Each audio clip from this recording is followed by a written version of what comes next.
We are within a week of completing the Daily Bread Bible study here for day 360, Friday, December 25th, 2020, focusing on the book of Revelation, chapters 4 through 7. So thank you for joining me so much here for the Daily Bread Bible study. I look forward to continuing in 2021 with our daily prayer study. This will be an opportunity for us to pray as Christians around a common theme and to share a simple video there with you for that. So I hope you look forward to that as much as I am, as we are finishing up here for the book of Revelation. Now, Revelation chapter 4, verse 1 is what we start out with. After this I looked, and there in heaven a door stood open. And the first voice, which I had heard speaking to me like a trumpet, said, "Come here, come up here, and I will show you what must take place after this."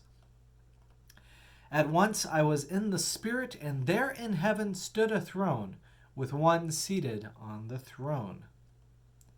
John is pulled up into heaven, witnessing the presence of God with his hosts. 24 thrones and 24 elders are seen. In addition to, in verse 5, 7 flaming torches, which are the 7 spirits of God.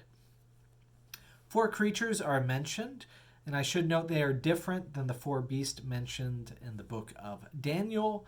Daniel mentions a lion, a bear, a leopard, and a 10-horned beast. But here in verse 6 we hear, "Around the throne and on each side of the throne are 4 living creatures, full of eyes in front and behind. The first living creature like a lion, the second living creature like an ox, the third living creature with a face like a human face, and the fourth living creature like a flying eagle." So there's some similarities between those beings that have been mentioned in Daniel and here, but on the whole, they seem to be slightly different. Now, these 6-winged beings serve the one seated on the throne, unceasingly singing God's praise with while the 24 elders worship along. So this will be up until they're called to stop. In Revelation chapter 5, the one seated on the throne has a scroll with 7 seals. An angel asks in verse 2, "Who is worthy to open the scroll and break its seals?" After a little pause, a lamb that was slain comes forward, and joy ensues in verse 9, saying, "You are worthy to take the scroll and to open its seals, for you were slaughtered, and by your blood you ransomed for God saints from every tribe and language and people and nation. You have made them to be a kingdom and priests serving God, and they will reign on earth." In Revelation chapter 6, the Lamb begins to open the seals. Each brings something different.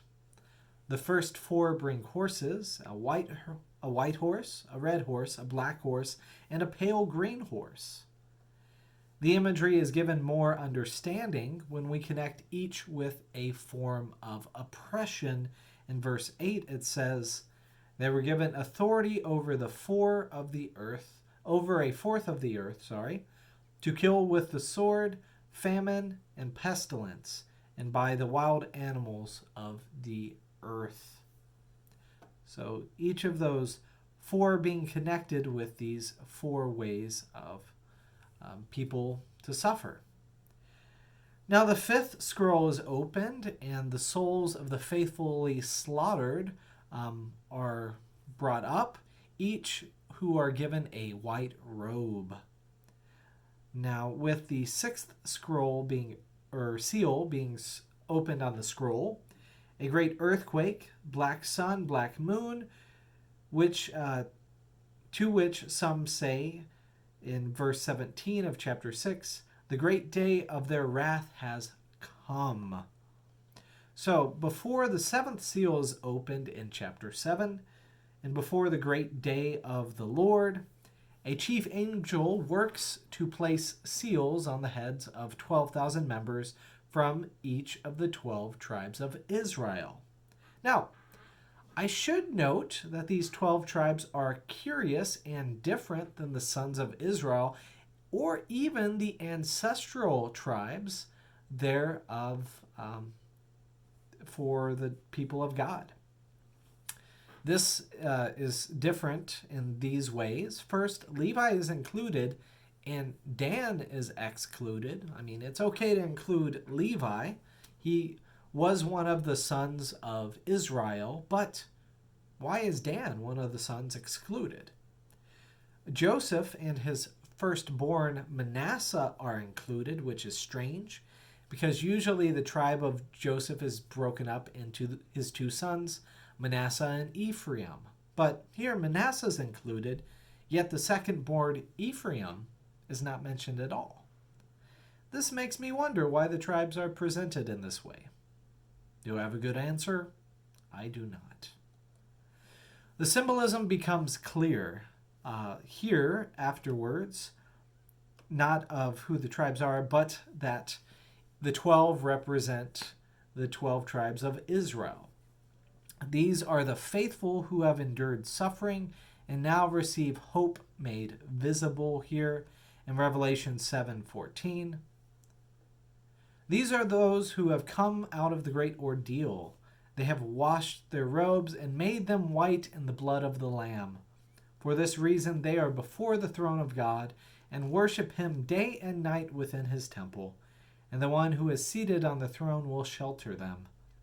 They will hunger no more and thirst no more. The sun will not strike them, nor any scorching heat.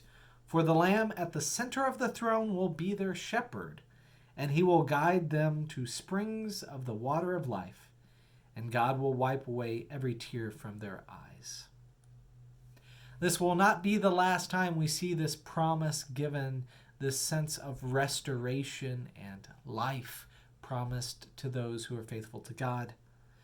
May you, beloved of God, know that you are more than a number to be counted in this census, and that Jesus is more than a judge.